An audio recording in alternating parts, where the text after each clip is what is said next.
OIMORE nyikwa Ramogi ageno ni ruoth orito umo chopo saa sani mogiso weche manyien. An nyinga Trevor Ombija jandingo panga jonyakach dendo Ombija taya nyakwar guok kocha pesa. Magi weche manyien mawango. Taxes are being levied on consolidated pay, away from the tradition of basing statutory deductions on the employee's payroll on basic pay. Now that alone has had major impacts on the take-home pay of employees. Riwruok mar weg kembe pacho ka endi oramo ni chike mag timo ohala sani koro thiro kar nyayo ohala ka bende giywak ni osuru hinyo ji mathoth. Jopuonjre malo 95 mag skund nyiri mar Eregi ochwale kuonde thieth e kaunti ma Kakamega ewi tuo manonro mare pok oyangi. Obio wachinwa wacha kaka uchumi oidhi duok piny, gimobiro timo no obio oisisitiza ni uchumi odok piny mondo ngima mar maisha be odok piny, dhano winjo matek wach fuel bobio wuoye. Jopiny koro nyiso geno kod paro magin gode ewi limbe mar jatend piny Kenya William Ruto migeno kaluo.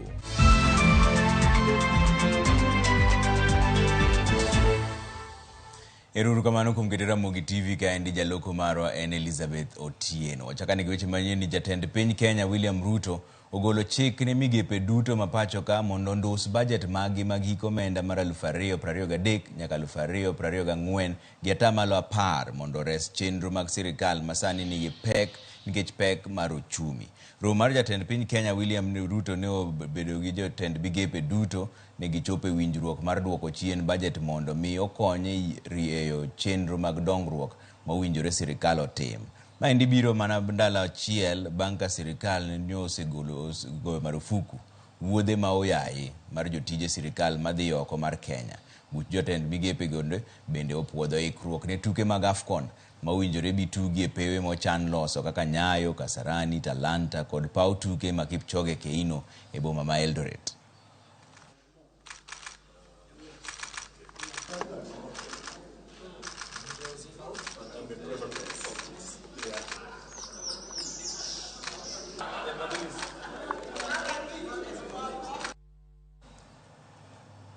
Kwa kanyo koro ni duol makedo gi mibadhi e pacho ka endi ochiwo siem mager ne apisas mochung' ne omenda e migepe mopogore opogore e pacho ka ewi tiyo arietha gi omenda ma ibiro ket tenge ne kedo kod El Nino. Kaka Judith Omondi lero e oboke ma EACC ochiwo, gilero ne gisewinjo maleng' ni moko kuom jotelo chano dhi ataro mar chik e tiyo kod omenda mag kedo kod El Nino. Mtaro mag chuodho kod taka tich ne ochakore okinyi e kaunti ma Nairobi. Tich mar luoko mitaro motelo ne koth maduong' mar El Nino. Tich makama tiyore kuonde dak 17 e kaunti ma Nairobi kama oting'o Mathare, Kibera, Waruku kaachiel kod Mukuru. Kaluwore kod apisa ma ochung' ne kedo kod midhiero e kaunti ni, gisetimo atamalo 70 mar tijni. The rains are coming. We are working very closely together with the Meteorological Department and the other government agencies. We shall be able to issue early warning messages and also try and evacuate the public to safer grounds. And the feedback that we have so far is that we're at least 60-70% done in terms of identifying, and making interventions in most of the hotspots. Counties ne okoni gi geto yudo maromo bilion 15 e kedo kod El Nino. Kata kamano, duol ma kedo kod mibadhi e pacho ka EACC elipodgi ne ji duto mabiro chung' ne omenda gi okoni gisewinjo maling' ni moko kuma pisa mag piny owacho chano tiyo kod omenda gi e yo ma ok ni kare. Duol ne oboke gi ochiwo siem ne jotij piny owacho mabiro chung' ne omenda no. Gilero ni apisa ma ochung' ne omenda e migepe ma opogore biro ka oting' kendo duoko penjo poni omenda go okotigo e yo makare. En gimwang'e waseneno kinde mathoth. Omiyo kwajrito mondo otimre akwa wuo.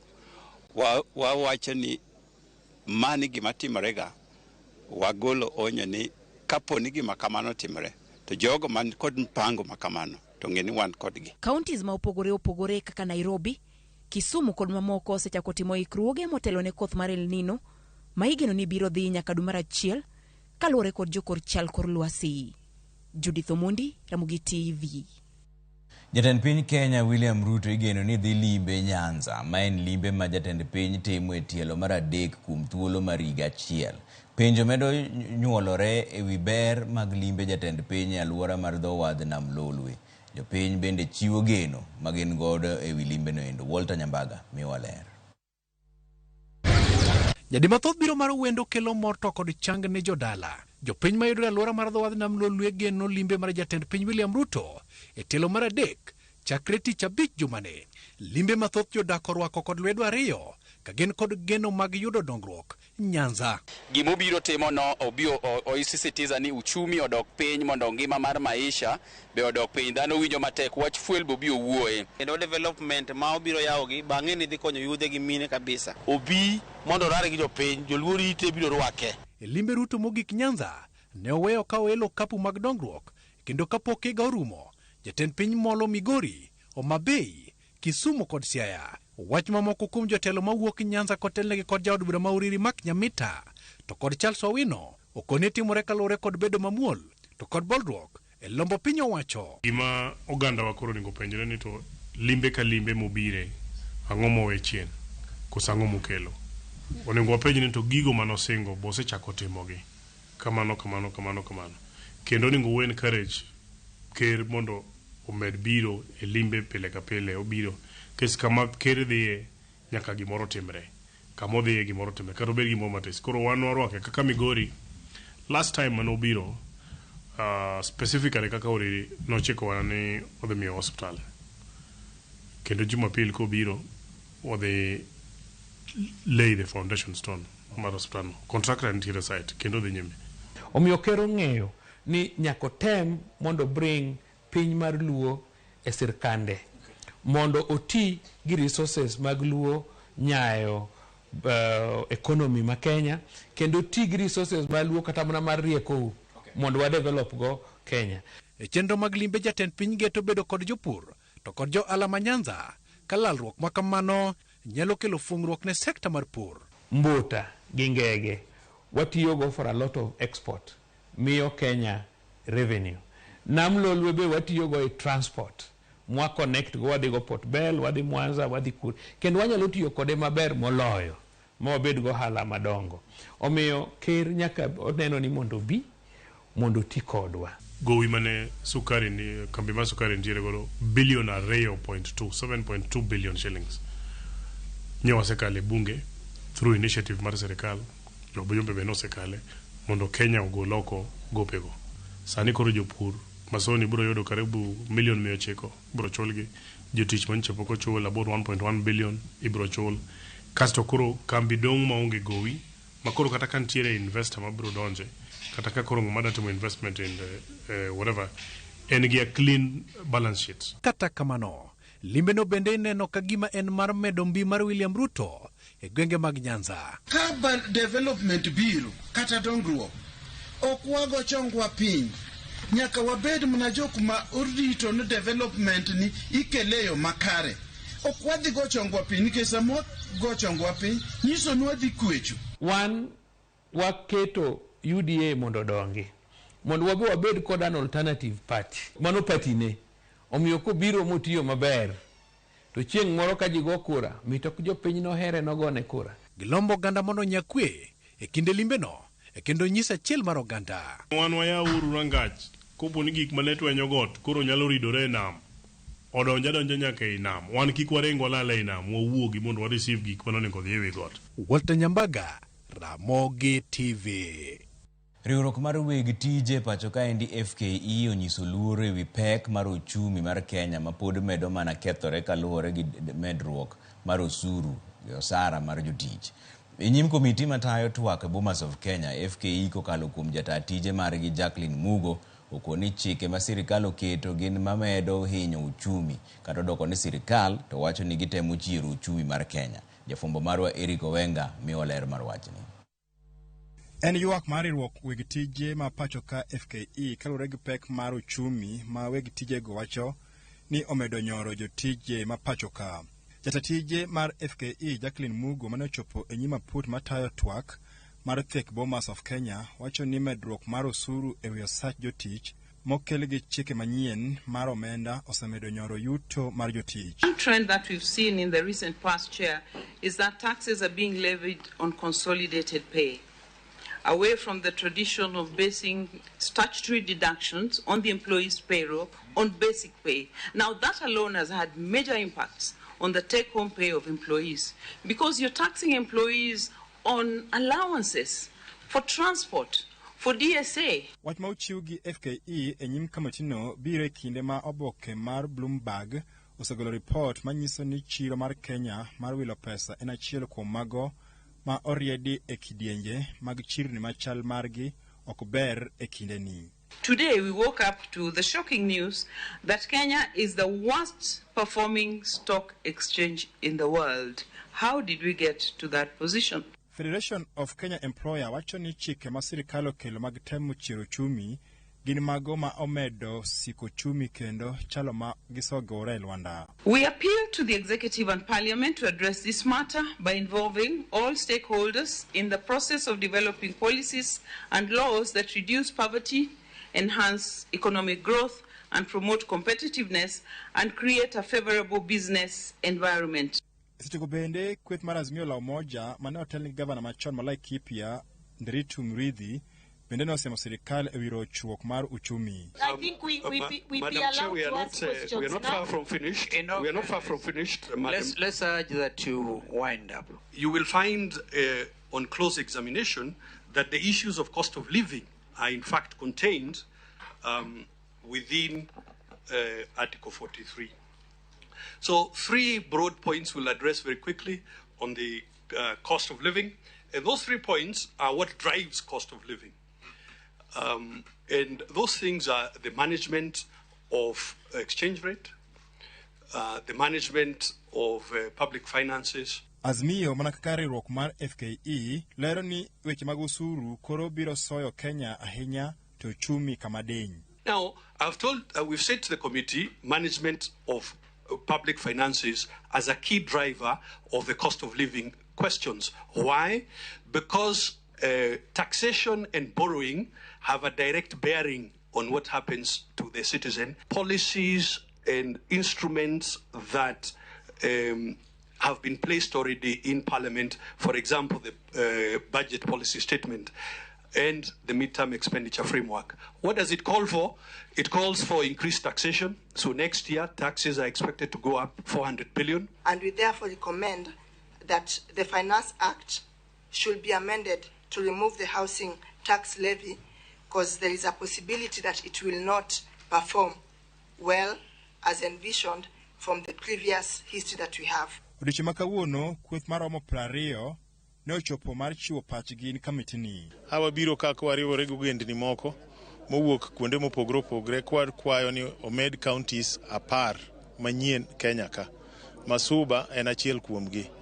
Gimomiyo wakwayo kamano, king'iyo thurwa Nyanza osebet ka ok timnegi maber kobedo ni kipogo piny.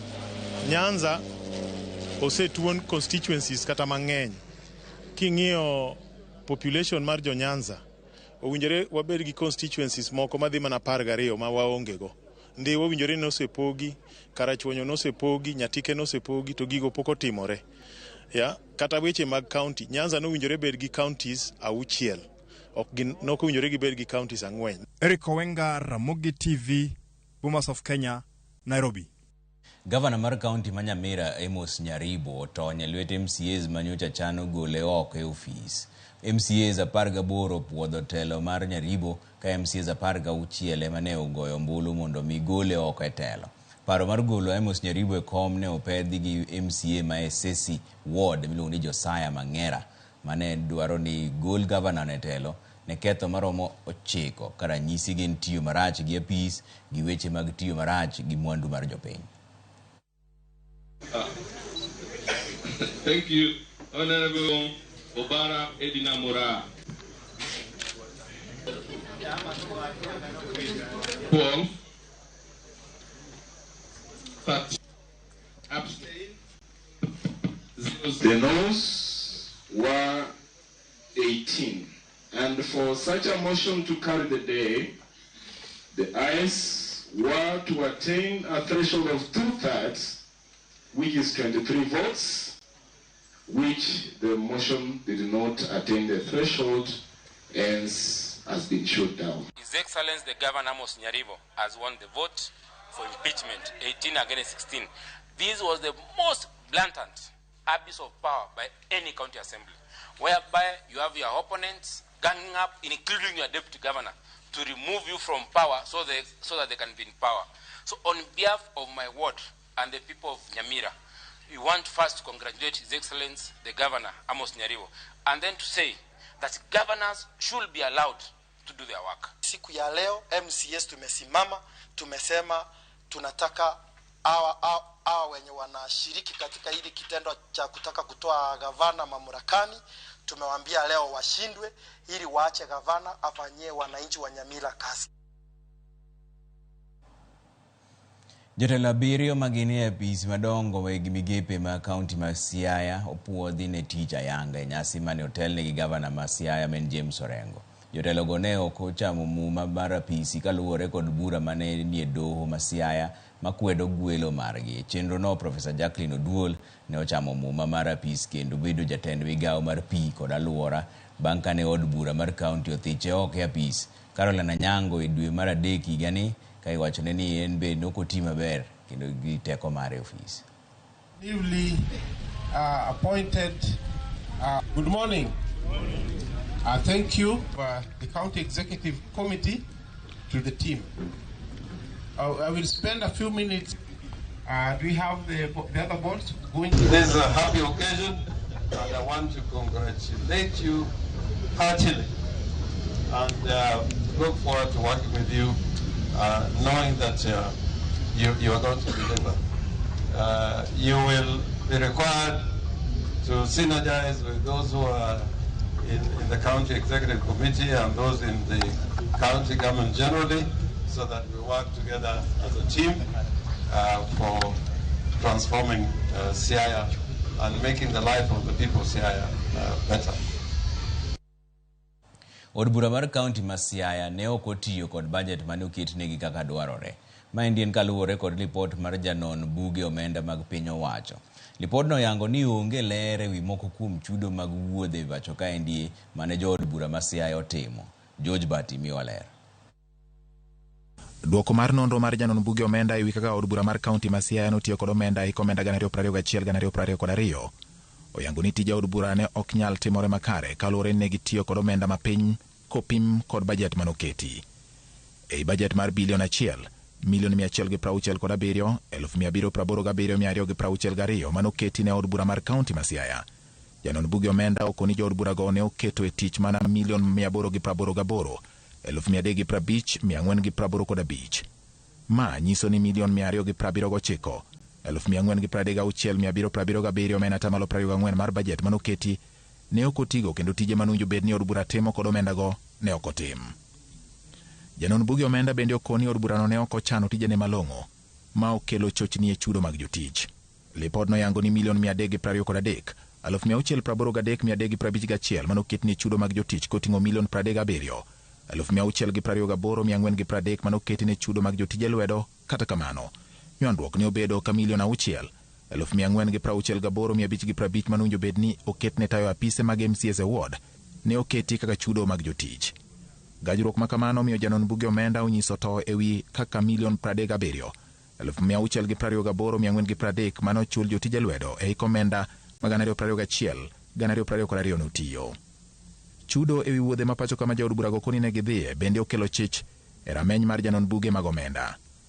Ei 1,315,327,295 manoketne nyiewo mwandu kod chulo chenro mopogore opogore koting'o 1,131,615,243 manoketne wuodhe mag MCS e pacho ka, janon buge omenda koni ne ok omigi ler ewi kaka 84,659,740 otiyo. Midhiero mabendo yangore ni ne omako od bura mar kaunti ma Siaya en rem chwalo ne telo ma ochung' ne choko osuru e pacho ka KRA sama owinjore 16,135,669 manong'ad jotich kaka pei gino ma odhi ataro mar kidieny mar 37 kare mokwongo mag chike mag choko osuru. E chudo mag osara oyudore ni 31,159,880 mag joma tiyo e apise mag wards ne otim e yor aching' oko mar lai mong'ere kaka Integrated Personal and Payroll Database IPPD, gino ma omiyo geng'o rode mag mibadhi ni nyalo bedo matek. mondo neng'e ler mar mwandu ma od bura mar kaunti ma Siaya nigo. Janon buge omenda koni kata obedo ni obok mag omenda nyiso ni od burano ni kod mwandu maromo $686,000, 895,322. Rejista mar od burano ok nyal nyiso kwan mwandugo, kitgi, kama ne olosgie, kama gintie sani, gino momiyo janon buge omenda obedo gi chich kama $686,000, 895,322 nitie. Kaluwore ni chike ma pacho ka omiyo od bura mar kaunti ting' mar nono kaka tend piny owacho mar kaunti tiyo kod omenda. Janon buge omenda mag piny owacho koni jo od bura nyaka nyis bidhruok kendo giket chike mongirore mayango ler kaka gitiyo kod omenda maggi eka ginyalo keto nyong'ong makare ne tend governors. George Bati, Ramogi TV. Wadhi yuyo moro machuok e wi chenro moro mar OIMORE kaneno kuseoro ote wari 36000. Ramogi ma Collins Obuon, ker mar chokora kata ninja, an kaka ker arwako Ruto Nyanza, opar chokora ma Nyanza kendo kijende kik ti kodgi kelo koko. Erokamano koni sani en Nakuru. Collins Obuon, erokamano ahinya kuom neno Ramogi TV. Eric Odemo kaya chunge Kanyamkago, Ramogi TV ler. Trevor Mbijamos na Chief Abil wuod kod wogo warwako ker Nyanza, okel maendeleo kik okel siasa. Alan Tindi wuod Kanyada, Nyalkinyi kan Mbita Town. Ramogi TV yudore maler Mbita Town kaendi. Mosna mama na Mary Tindi kaen Kanyada, Nyalkinyi. Erokamano ahinya. Evans Okoyo koa Sigomre ondiko gi Kizungu wacho ni can remember the late Kibaki as the president who maintained peace and political stability through wise leadership. Mane gimwadwaro. Erokamano ahinya.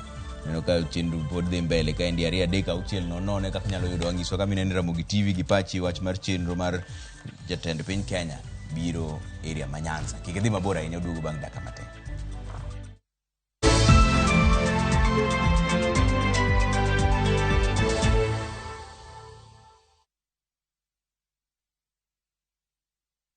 Ageno ni ano kawiro makeup mang'eny ahinya. Angadio ni nitiere nyako kae momori ahinya. Introducing Kundali Bagia in Luo. This is a story of two sisters who lost their father, and in their quest to find their mother in another town, they find love. Anaere ahinya Prita. To kendo gimoro amora wi mora. Enjoy this romantic drama of Kundali Bagia in Luo on viewsasa.com. Mano ber ahinya.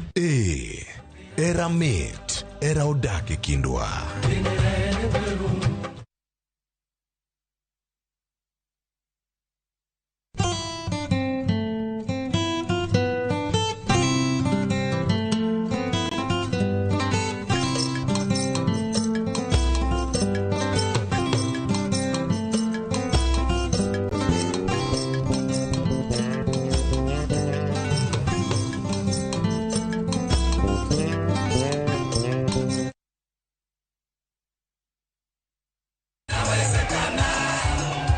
Oganda neni kod geno mathoth. Imeenda kabisa. Kata kamano, duoko to ne obwogo oganda ma okelo mirima ahinya. Hereby declares that Ruto William Samoei. The figures announced by Mr. Chebukati are null and void. Higa achiel tok yieroni, penjo en ni ng'ikruok ne owuok kanye. Wiwa will ni ok en ga deep state.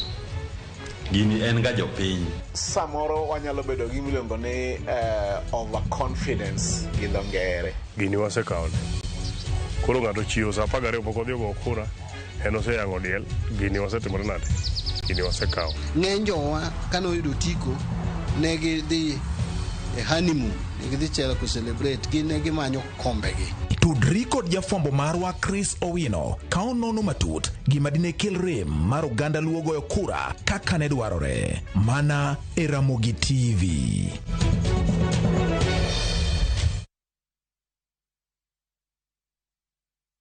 Wekelea na shabiki kaende. Kunaitwa Daniel Musau, natoka Machakos County. Wakati nilipata hii habari nilikuwa najitayarisha kuja Nairobi kwenda hospitali. Nikaambiwa mimi ndo mshindi wa $500,000. Nilishukuru Mungu sana. There's a project nilikuwa nimeanza. I decided to do a lot of water harvesting. So wakati nilipata hii straight ilikuja tu kwa mind. That was my project for this year, na already nimeanza, nitaimaliza. Hii mchezo ni real, ni kweli. Nilikuwa na kijana mmoja Akaniambia hiyo simu vile inakuja juu hata Truecaller inasema ni shabiki.com.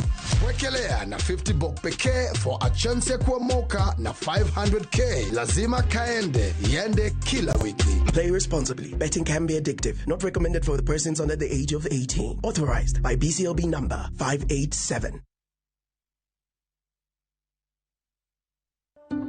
Candace, what's that?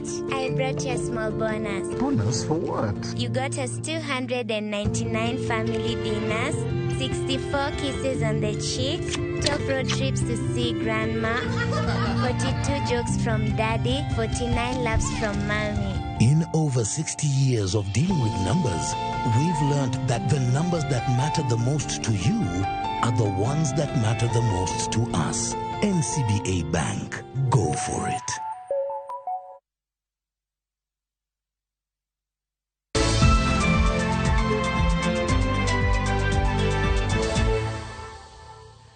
Erokamano kuom keto Ramogi TV kaendi wadhiane mbele gi weche manyien ni maloyo jopuonjre 95 mag skund nyiri ma iregi orwake ute thieth e kaunti ma Kakamega kaluwore kod tuo mapok oyangi nyaka sani. Motelo report mane odonjo okinyi, jopuonjre 30 orwaki Kakamega level 5 hospital, kama moko 20 nitiere hospital ma Shibwe to mamoko 10 tere hospital ma Iguhu. To kata kamano kwan go nomedore ka chop seche mag midhiambo. Jopuonjre go wachore ni ne ok nyal wuotho ni mar teko mag tiende gi nolal. Jotim nonro mawuok e kar nonro ma Kemri geno limo sikundno mar rango gima dibed ni notimo jopuonjre go ego.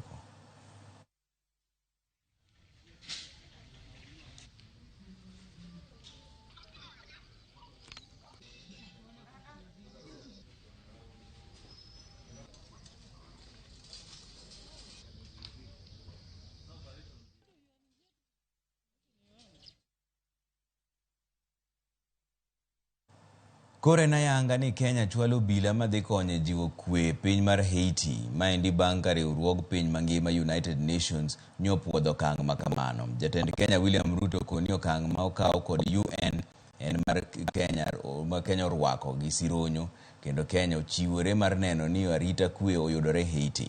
Jafwambo marwa Andrew Ondego miyo lerno. Romo manyokelo kanyakla jokanyo 15 manie kuku mar arita e bwo riwruok mar piny mangima UN. Jokanyo 13 ne opuodho ni jochiw arita ka otelnegi gi mago mawuok Kenya odhi ochako paresen e piny Haiti mayudore chula mag Caribbean, piny ma osebedo gi tulo kokalo kuom sieko mag kweth njore masando jopiny. Piny China gi Russia kende emanyore ma okogoyo mbuchgi. Jatend piny Kenya William Ruto owuok oko mar puoyo kang' mar yiene Kenya dhi konyo bila ma Haiti e duoko kwe. I welcome the resolution as an overdue and critical instrument to define the multinational mission. This mission is a fundamental intervention to provide the necessary conditions for Haiti to consolidate its development and governance. It is therefore absolutely essential that resources as well as operational scope available to the UN team as well as other humanitarian and development actors on the ground in Haiti be appropriately reinforced. Kenya osingo chwalo bila makwan gi romo 1,000 madhi jiwo arita Haiti ka piny Bahamas osingo golo bila maromo 150. Pinje kaka Jamaica, Antigua kod Barbuda oyie mar dhi konyo piny mar Haiti. Jatend Kenya wacho ni okang' ma Kenya okawo en mano makare kendo en ranyisi ni Kenya oikore mar chung' ne kwe piny, jiwo winjruok, osiep kod hera e kind pinje. For us in Kenya, this mission is of a special significance and critical urgency. We experienced the harrowing brunt of colonialism as well as the long, difficult and frustrating struggle for freedom against those that can influence international institutions to frustrate justice. Ruto onyiso geno ni lwenj kedo gi jonjore ma Haiti nyaka lo kendo jopiny Haiti nyaka yud kwe. We shall succeed in Haiti. We must not fail the people of Haiti. Kweth mag jonjore piny Haiti otisore gi nyinge kaka Craze Barrier, matiende ni joyiech hoinga, kod Grand Grief, matiende ni kweth manigi kogno madongo kendo manyalo gwero. Kweth go osemonjo kendo nego koda ka jodito e sirikal ka iparo bende okang' margi mar nego jatend pinyno Jovenel Moise e dwe mar 7 higa mar 2016. Giseteko bombe madongo mag piny Haiti koriwo boma maduong' ma Port-au-Prince kuma gisande jopiny.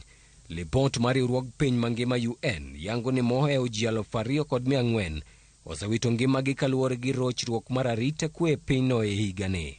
Piny Amerika osechiwore mar siro paresen makamano gi omenda ma ok tin ne $100 milion. Pinje kaka Canada bende osesingo siro chenroni. Andrew Ndego, Ramogi TV.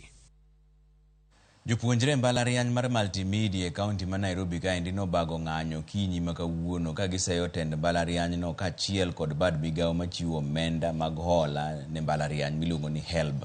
Gigolo ywak ni mar mbalarianyno oloro mbui mar jopuonjre kapok ne gitieko timo ikruok mar somo mar semester madhi mbele sani, ka bende jopuonjre ma onego tiegruok higani onge kod maksi margi mag penj. Gimedo ng'ure deko mar golo pesa mar HELB ni jopuonjre madhi nyime kod somo e mbalarianyno endo. Jopuonjre go wacho ni pesa ma gichulo mar somo kaachiel kod chiemo bende osemedore.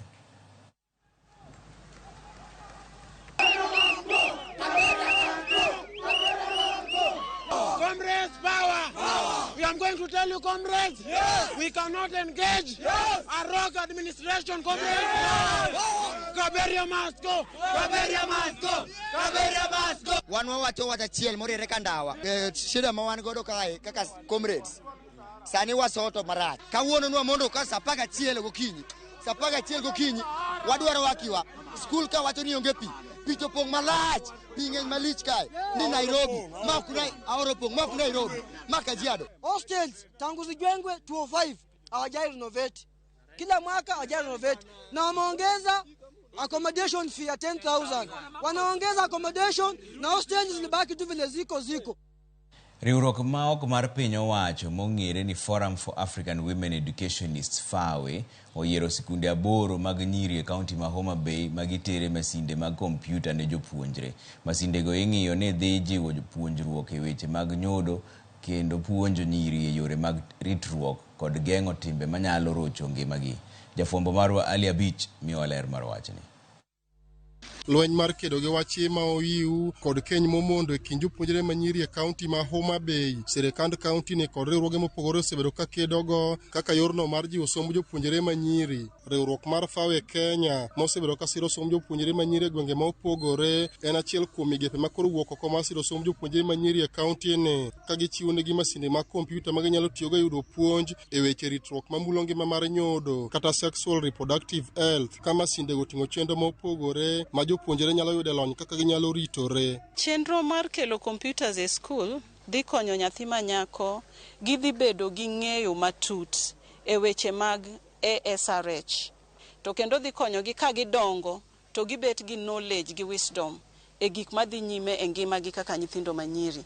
To gima mokwongo ma FAWE timo, watemo mondo iye ma nyithindwa gi mako kapod nitie school mondo dog chien. Chenro ma chiwo masinde mag kompyuta ne FAWE Kenya ochako ke skund nyiri mar Angwe, ka skunde mamoko oting'o skund primar ma Nyangu, skund sekondar mar Angenya, skund nyiri ma Kaswanga e kind mamoko. Ka jokanyo e sekta mar somo wacho ni chenrono dhi konyo jopuonjre manyiri bedo gi ng'eyo kaka ginyalo ritore kinde ma gisomo. This is going to be done in all the 8 schools that we are working with. That is in Homa Bay, we have 8 schools. Gimiyo nyithindo gi puonj makende, mamiyo gibedo gi paro mochwiny, mamiyo gi bedo joma kao kinde kendo hero somo. E skund nyiri mar Angwe, jopuonjre manyiri mano yudo masinde mag kompyuta go ne oloso grupgi ma giluongo ni Tuseme, kama gigoyo mbaka kendgi ewi kaka ginyalo tieko midhiero mathoro juko jopuonjre manyiri ka gisomo. Wachako club miluongo ni Tuseme. Tuseme en Kiswahili mawacho ni wawuo. Koro omiyo nyiri thuolo mar wuoyo, wacho gik mathagogi. Nyiri gi nigi thuolo mar penjore penjo ni to ndalowa mabiro biro bet nade, to wanyalo lose nade, to wanyalo konyore nade mondo kik walwar wawe skul kapok kinde ochopo. But we want to promise you that as we have started with this Tuseme Club and we have started the improvement in our life, we have been empowered and we know our right by now. We can speak them out for our problem to be solved. Tuseme Club, high education and future. Tuseme Club, high education and future. Alia Beach, Ramogi TV, Homa Bay. Wadhiane wach mag ng'e gwengewa. Gweng' ma Wagusu yudore kaunti ma Siaya. Bende ng'e sigana wi chakruok mar nying mar Wagusu. Millicent Adhiambo menyonwa nonro mar Wagusu e chenro marwa mar ng'e gwengewa.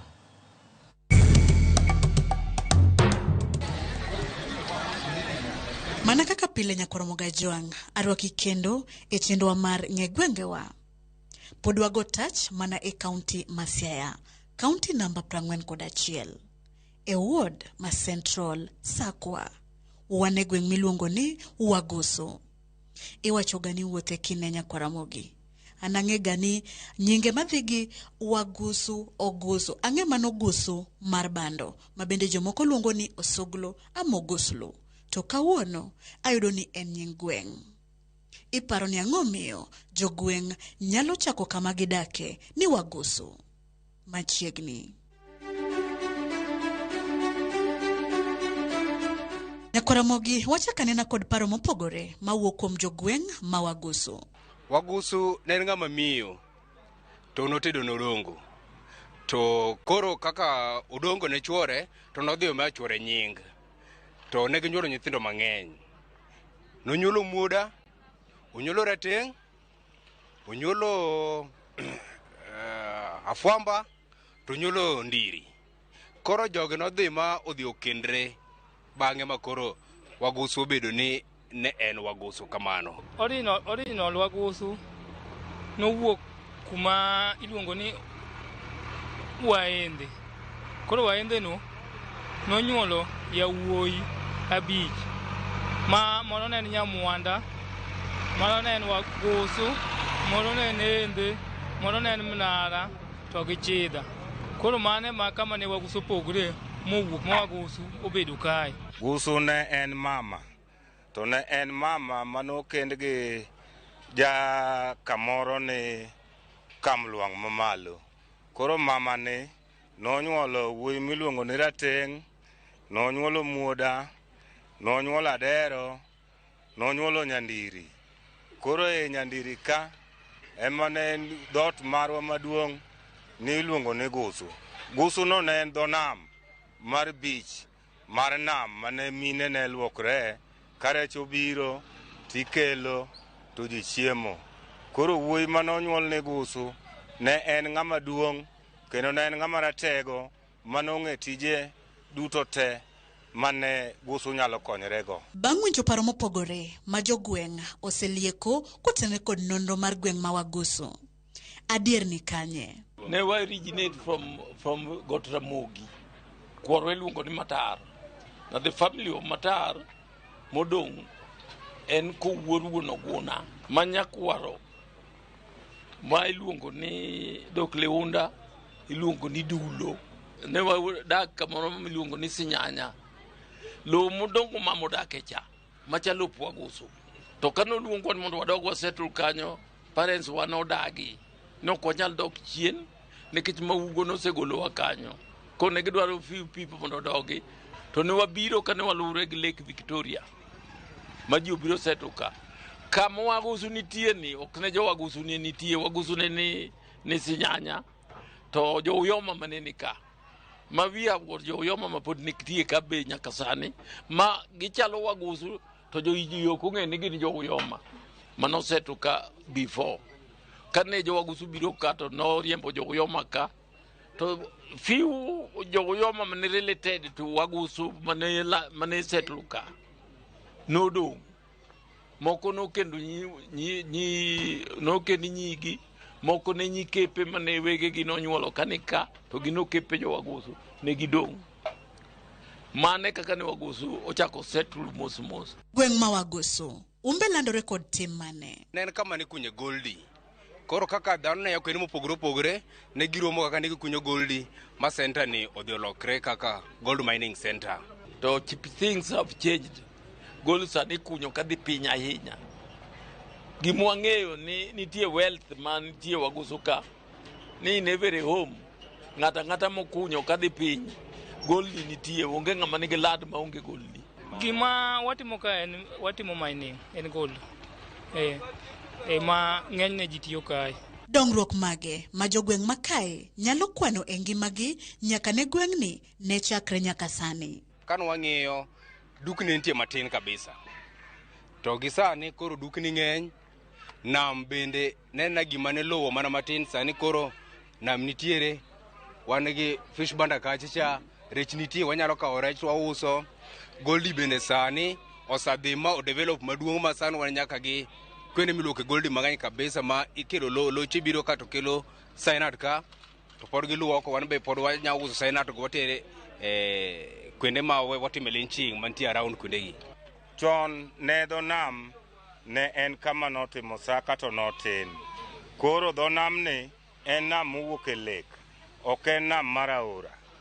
Koro adier man kende ni gima sani waneno to ber mohingo kaka ne wanenre e ndalo machon cha. Sani lokruok nitie. Sitima obironwa kendo sechegi wanyalo yudo kaka watiyo e area wani, wanyalo wang'o dirisewa kaka chon ne onge. To gin dongruok mage magigombo mondo mede gweng'ni mondo gweng' obed kod lokruok. To gima nyalo wacho ni security to pod watin go nikech timbe sani odwa ng'eny. Atong' ji gibeti mara kia kamanade mai odwa ng'eny. Omiyo kanyo ta nyalo wacho ni sirikal mondo med konyowa mondo arito bed maber. Insecurity ras to gi kaka neno wagoso ka ole jo county government onge gima gi provide go, lakini but juko to gijuko to gima gi konyo wago onge. Research mapok otim ne gima ber. Kendo power ma ng'ato nigo manyalo kunyo go manyaka chop kama gold nitie e matek, nikech most cases one gold dwa chako iyudo piny kabisa. Opogre ga bimbo michako gold gi malo kama, to koro iyudo support nikech in gi pesa kidhi piny. Nyakwara Mogi, mana kaka nanyisi ni wuothe kine, an nang'eyo manogoso mar bando. To kawuono an kachiel kodin wang'eyo nondo mar gweng' ma wagoso mayudore e Central Sakwa Ward e Siaya County. Ma bende gie thuolo ni kiwinjo ni an ja Sakwa wagoso. Ting'eyo ni to kanyo nochakore nade, to nonro mare gi gunde nowuok kure. Kao kamano Nyakwara Mogi, ero kamano kuom bedo koda. Kik idhi mabor, juma manyien bende arwaki kendo e chenro machalo kod mae. Nyinga Millicent Adhiambo.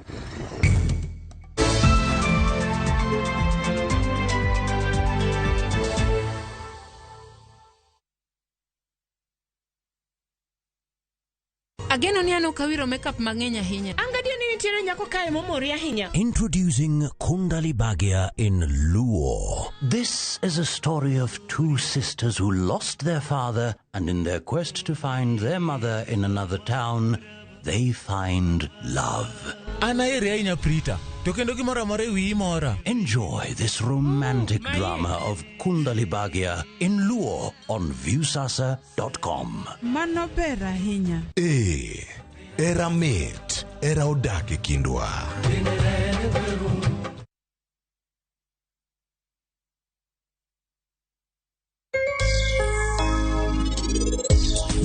Wawuoye e nyanya mapidho mar Ansal F1. Ansal F1 ma pur nago mar ariyo. Ageno ni sani ni mor ahinya. Imor gi time maricho ma inisebedo kipuonjo param. Koro sani en oseketho nying joka gila ahinya.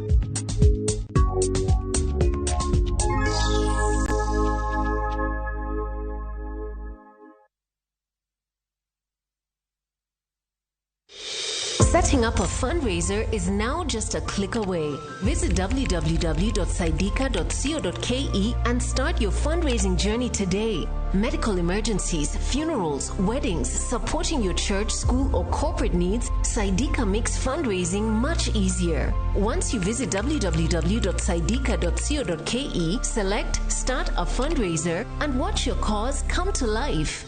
Share your fundraiser with friends and the global community for seamless support. Donate and receive funds easily through mobile money, debit, or credit cards. Dial *802# or visit www.saidika.co.ke and be the change today. Saidika, connecting hearts, changing lives. Together, we make a difference. Jipange na view sasa uduogi beri mathoth. Yurthuolo mar bedo jaloch mar omenda miloyo pile ka pile ka ineno tuke malombo ji e view sasa gi siling 10 kende. Wan kod 100,000 miloyo pile ka pile, $500,000 miloyo juma ka juma kod grand draw mar $1,300,000. Mondo ibed jaloch, gima itimo yot mokalo. Star 487 3#, yier kama ondiki ni jipange na view sasa. Bang'e yier kama ondiki ni package mondo iyud points mabiro keti thuolo maber mar bedo jaloch mar milionde modhuro. Jipange ushindi na view sasa. Jipange na view sasa biro mana ywa tol kokalo namba mar 070966700. Weche kod chike mantie nyaka to luw.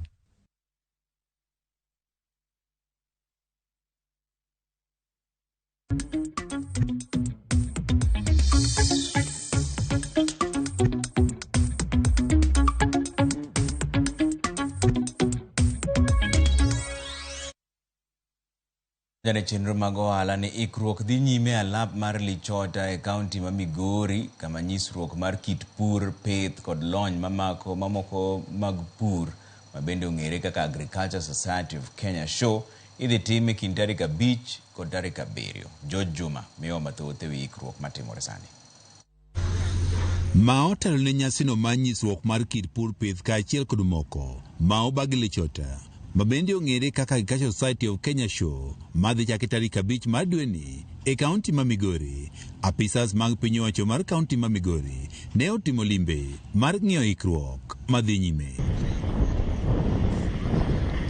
E twak margi bang' timo limbe e migepe mopogore opogore e kar shoni ma Lichota, kwethne manotelnegi kod jatend migaono mar pur, pith jamni kaachiel kod Lucas Musenda ne oyango ne ikruok dhi nyime makare.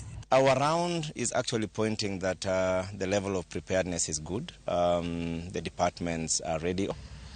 By Wednesday, as I see things, kaka neno gik moko wabiro bedo ni wasechopo 99 kata 100. Musenda wacho ni nyisruok ni mar kit pur, pith kod mamoko ma obagi Lichota dhi kelo jolony mopogore opogore mawuok e piny Kenya kaachiel kod pinje mamoko, kendo dhi chiwo thuolo mondo oganda oyud lony mag pur manyalo konyogi e kinde mantiere lokruok mar kor lwasi.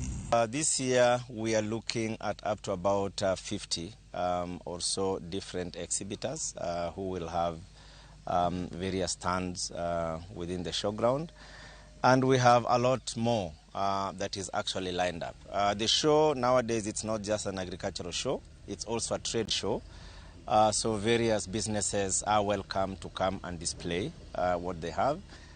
We will be, of course, showcasing as a department the latest technologies around climate smart agriculture. Kamiti mar shono mar Lichota ka oteliko Joseph Odero ne owani ka opogore kod wechego mag pur bende nyisruok ni dhi miyo jopuonje thuolo mar somo. Ok en just a fun day, but an education day to jo Migori as a county. Show mar Lichota e kaunti ma Migori ne obedo mogik higa mar 2019 nikech tuono mar korona mane omuoche pacho ka higa mar 2020. George Juma, Ramogi TV, Migori. Riwruok mar johala e kaunti ma Nairobi miluongo ni Nairobi Market Traders Association oseyo okang' ma piny owacho ma kaunti ma Nairobi okawo mar medo usuru ma johala chulo e kaunti no endo. Ma kaluwore gi paro mar chik mar omenda ma higa 2023 nyaka 2024. Johala go wacho ni paro mar medo usuru no biro hinyogi e kinde ma yuto gi be koro medo dok piny ka gimedo ni onge kony moro amora kata chenro ma tend kaunti chiwo negi manyalo miyo koro gida medo usuru. Lydia Okeyo miyo waler mar wachno. Bang' tend kaunti ma Nairobi go chapa paro mar chik mar omenda makoro geto medo suru ma johala chulo e kaunti no, riwruok mar johala mong'ere kaka Nairobi Market Traders Association okwedo kang' makamano ka giwacho ni ma biro mana medo gi osigo e kinde ma ochui ma pacho ka bende koro yulo. We find that particular finance bill extremely oppressive to the traders in Nairobi markets. When you want to increase, rents and the other revenues for us to pay, you must be able to create an enabling environment for traders to raise revenue to pay you. Juma mokalo, od bura ma kaunti ma Nairobi nong'ado mondo mi chiw ne jopiny ndalo 30 mar somo pachgi ewi parono. Johalago koro siemo MCAs ma kaunti ma Nairobi mondo kik kadh paro mar chikno. Public participation onego beni dhi tiwuoyo kaka wuoyoni. You see, after that, kiwacho gima omulo ng'ama duong' tibedo threaten. Ioro ni message ni, why did you talk about these containers or what? Which is very wrong. Okonego beni ka kwelo problem mara to iyudo threaten, ibedo threaten ni ang'o momiyo iwacho mano. Koro wabiro kae kwayo ni MCS mago mano ayiero mondo ging'iya ne bill ni, gichiwo duration maber mar mondo wang'i bill ni, ging'iya ne bill ni maber nikech ohinyowa. Nyocha kaya kowuok e corona johinyre saidi, koro ji be onge pesa. Hatujaona wakitusaidia, maanake tuliwatuma pale watusaidie, watutetee. Sasa saa hii wao ndio wanachadiri tuende kunyanyaswa. Kwa nini wanatuita hasara na sisi ndio wanatunyanyasa? Walituambia uongozi itakuja chini, na sasa ukumbe imekuja chini kutunyanyasa. Giwacho ni onge chenro mora mora matend county no setimo mar bero chirni manie county no, ka giwacho ni ok nyal medo suru ka gima tend county no konyo gigo to onge. This particular city market that you see around town here was built during the colonial days. There is no single revenue when they are reading a budget that is allocated to maintain the facilities within those markets. Sisi ndio tunaachiri askari, sisi ndio tunalipa watu wa kufagia, sisi ndio tuna maintain choo. Unapata tena saa hii wanakuja wanakuambia choo tutakuwa tukilipia 20,000 kwa mwezi. Giyuak ni tend county no osejwang'ogi kayiene nyaka joma hono mwandu donje chirnigo kendo rocho chenro maguso. Gimedo pesa to onge gimwa yudo, kingisogi ni uwe hokas okao tije maiye ema gidhi giketo oko mar chiro, golnwagi. They don't do that. Korido kawa hinyore, masama gibiro nigi medo pesa, onego beni gi reduce. Instead, onego beni gi reduce no nikech giyiene jogo bogine oketo containers ama business oko mar chiro gi eiye. Jo ohala gose opinyo wacho mamalo kuom rem chopo singo mane gimiyo oganda jo Kenya. To kar mano, ngima ema koro medore na oganda jo Kenya. Serikali ni nubiro irwa maber kabisa, mulombo wa kabisa kaka udwa miwa ne bottom up. Koro kunwang'eyo maybe bottom up neni gik moko apiny to dhi malo, okunwang'eyo maber. Ponono ni tend county ma Nairobi odhi mbele gi keto e chik paro mar chik mar omenda mar higa mar 2022-2023. Riwruok mar johelni koro buogo bago ng'anyo maratipo ka giwacho ni nyalo bedo ni mano e dhok ma tend county ma Nairobi nyalo winjo. Lydia Oke, Ramogi TV, Nairobi.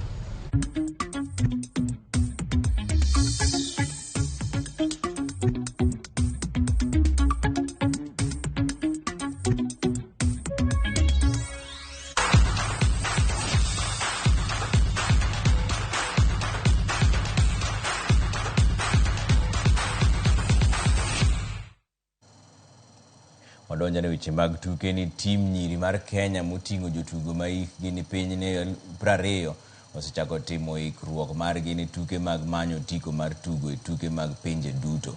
Tim no mitayo gi kocha Beldin Odemba biro rakore gi tim mar Angola ka tielo mokuongo biro bedo pacho ka tarik 8 dweni ka tielo mar 2 ibiro bagi tarik 14 dweni e piny mar Angola. Jotugo maromo 30 mane ogwel gi kocha Odemba oting'o jatugo kaka Nelly Achieng', Molina Kinyi matugo ne Akakora, Helena Uma, Marion Serenge e kind mamoko. Jaloch e kind Kenya gi Angola biro rakore gi joloch e kind tim mar Cameroon gi Botswana e round mar 2.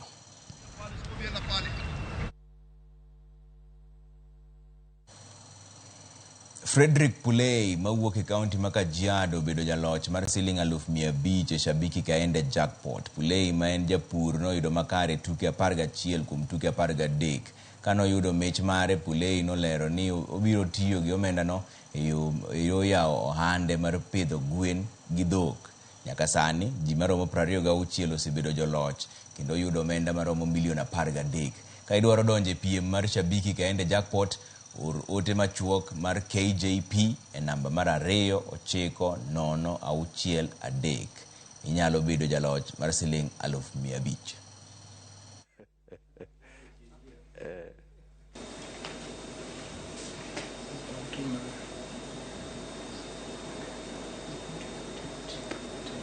Jana nilipata ujumbe kwamba nimeshinda shabiki.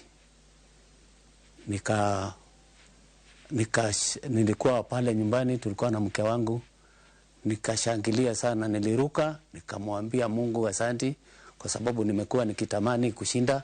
Nimekuwa nikiona hii game inacheza kwa TV, na kutoka wakati nilipoanza kila wakati ninaona watu wanashinda, nasema Mungu atasaidia, siku moja nitashinda wakati wangu ukifika. Jacqueline Gidhinji nobedo jaloch tuke mag Queen's Pool mane obagi tielo mokwongo e boma ma Nairobi gi geno mar choko omenda ne tim maduong' mar Kenya. Jacqueline mawuok e kar dak ma Kasarani kendo tugo ne tim Kenya noloyo jatugo wadgi e tim Kenya Grace Katinda points 5-2 e finals. Ma en loch mare mokwongo e tuke madongo. Tuke mag Queen's Pool Tournament mane obagi e tielo mokwongo nokelo kanyakla jotugo ma wakeini ka omenda mane ochoki ibiro tigo de chiwo sir ne tim Kenya mabiro yuore tuke mag pinje Afrika ibiro bagi e piny mar Afrika ma milambo kind tarik 11 gi tarik 15 dweni.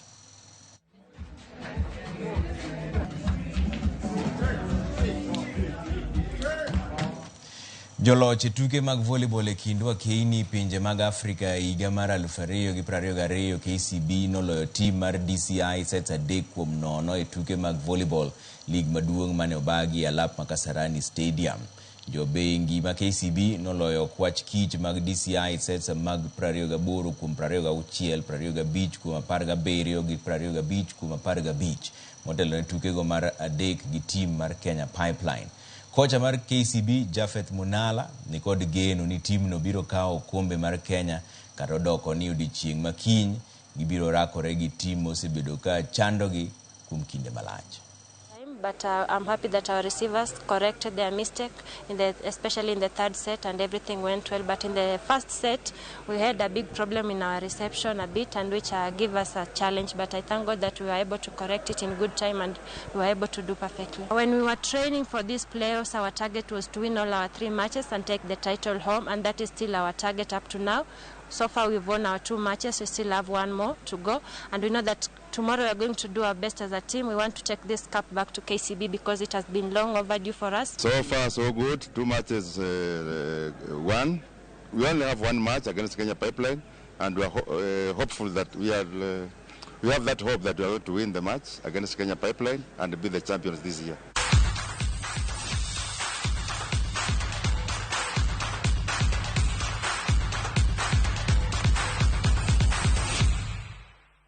Haya, Maika Murulore chinro maroma iro imore wangi anenu wacho na ang'o 2-3-6-0 ka Ramogi TV ma Jackson Odolwa Odando wuod Yimbo Nyamonye. Trevor Anto limbe mar ker okamor nikech piny tek sana, kech ng'eny sana. Trevor ni wuod Odando Kawanjare irokamana ahinya. Aneno kucha kuoro moro kani anasam kouko aneni maler kendo Ramogi TV ler seriously nyakwar dogo cha omenda kete wana kanyo to kara police dete mango Haiti mane penjo bipenjo an wod nyama aneno Ramogi TV maber wan gi Runi Punde from Seme kaile mano gine kaile junction gocho ni serikali ya Kenya Kwanza ilitucheza erokamana ahinya kumoro otiu mane kama dongwa we chenro maro jaloko maro nene Elizabeth Otieno wacho nuninde maber anto nyinga Trevor Ombija jandingo panga jonyakach dendo nombija taya nyakwar guok kocha pesa uninde maber jokama.